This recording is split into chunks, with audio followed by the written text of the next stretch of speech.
Hi అండి, నమస్తే. Welcome to అమ్ము కిట్టూస్విల్. ఈరోజు వీడియోలో చికెన్ కర్రీ చూపించబోతున్నానండి.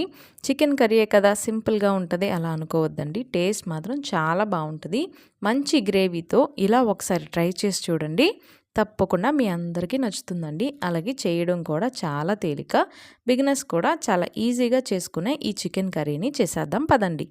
ఇక్కడ నేను 1 కేజీ వరకు చికెన్ తీసుకొని శుభ్రంగా వాష్ చేసుకున్నాక కొంచెం పసుపు, అలాగే సాల్ట్, కొంచెం కారం, ధనియాల పొడి వేసుకోవాలండి. అలాగే 1/2 స్పూన్ జీలకర్ర పొడి వేసుకొని, కొంచెం అల్లం వెల్లుల్లి పేస్ట్ వేసుకొని, 1 కప్పు వరకు పెరుగు వేసుకోవాలండి. ఇలా పెరుగు వేయడం వల్ల గ్రేవీ కూడా మంచిగా ఉండి టేస్ట్ బాగుంటుంది. కొంచెం కొత్తిమీర యాడ్ చేసుకొని ఇదంతా కూడా బాగా కోట్ చేయాలండి.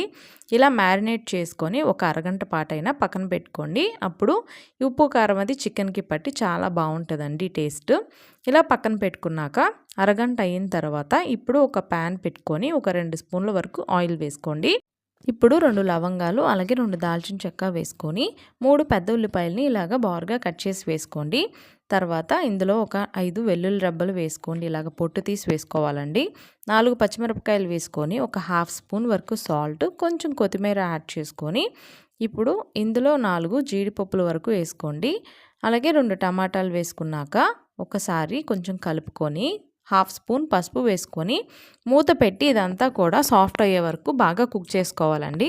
లో ఫ్లేమ్లోనే పెట్టి కుక్ చేసుకోండి. అప్పుడు ఇవన్నీ కంప్లీట్గా ఇలాగ సాఫ్ట్ అవుతాయండి. ఇదంతా చల్లారే వరకు పక్కన పెట్టుకోండి. చల్లారిన తర్వాత ఒక మిక్సీ జార్లో వేసుకొని ఇదంతా కూడా ఫైన్ పేస్ట్ లాగా మనం గ్రైండ్ చేసుకోవాలండి. ఇలా గ్రైండ్ చేసి తీసి పక్కన పెట్టుకోండి. ఇప్పుడు ఒక ప్యాన్ పెట్టుకొని 1 స్పూన్ వరకు నెయ్యి వేసుకోండి. నెయ్యి ఆప్షనల్ అండి, కానీ వేస్తే చాలా బాగుంటుంది. ఒక 3 స్పూన్ల ఆయిల్ వేసుకొని దాల్చిన చెక్క, అలాగే లవంగం వేసుకొని మనం గ్రైండ్ చేసి పెట్టుకున్న ఈ పేస్ట్ని కూడా వేసుకొని 1 స్పూన్ వరకు అల్లం వెల్లుల్లిపాయ పేస్ట్ వేసుకొని ఇదంతా కొంచెం ఫ్రై చేసుకొని మూత పెట్టి ఒక 5 నిమిషాలు లో ఫ్లేమ్లో మగ్గించండి. ఇప్పుడు ఇందులోనే 1 స్పూన్ వరకు కారం, అలాగే కొంచెం సాల్ట్, ధనియాల పొడి, జీలకర్ర పొడి వేసుకొని అలాగే కొంచెం కలుపుకున్నాక మూత పెట్టి ఇదంతా కూడా ఒక 5 నిమిషాలు ఆయిల్ సపరేట్ అయ్యేంత వరకు మగ్గించుకోవాలి.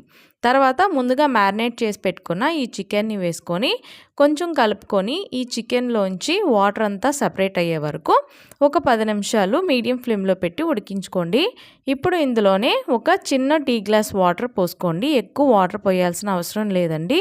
పోసిన తర్వాత మూత పెట్టి ఇలాగా గ్రేవీ కన్సిస్టెన్సీ వచ్చే వరకు బాగా ఉడికించుకోవాలండి. మధ్య మధ్యలో ఒకసారి కలుపుతూ ఉడికించుకోండి. చూసారా, ఇలాగ ఆయిల్ అంతా పైకి తేలి కొంచెం గ్రేవీ కన్సిస్టెన్సీ వచ్చే వరకు మీడియం ఫ్లేమ్లోనే ఉడికించుకోవాలండి. ఇప్పుడు ఇందులో 1 స్పూన్ వరకు గరం మసాలా వేసుకోవాలి. అలాగే కొంచెం కొత్తిమీర యాడ్ చేసుకొని స్టవ్ ఆపేస్తే అంతేనండి. టేస్టీ చికెన్ కర్రీ రెడీ అయిపోయింది. మీరెప్పుడూ చేసే ప్రాసెస్లో కాకుండా ఒకసారి ఈ ప్రాసెస్లో ట్రై చేసి మీకు ఎలా కుదిరిందో కూడా నాకు కమెంట్ చేయడం మర్చిపోవద్దండి. అలాగే మన ఛానల్లో ఇంకా చికెన్ రెసిపీస్ చాలా ఉన్నాయండి. ఒకసారి లింక్స్ డిస్క్రిప్షన్లో ఇస్తాను, ఒకసారి చెక్ చేయండి. ఈ వీడియో కనుక మీకు నచ్చినట్లయితే ప్లీజ్ లైక్ చేయండి, షేర్ చేయండి. అలాగే మన ఛానల్ని సబ్స్క్రైబ్ చేసుకోండి.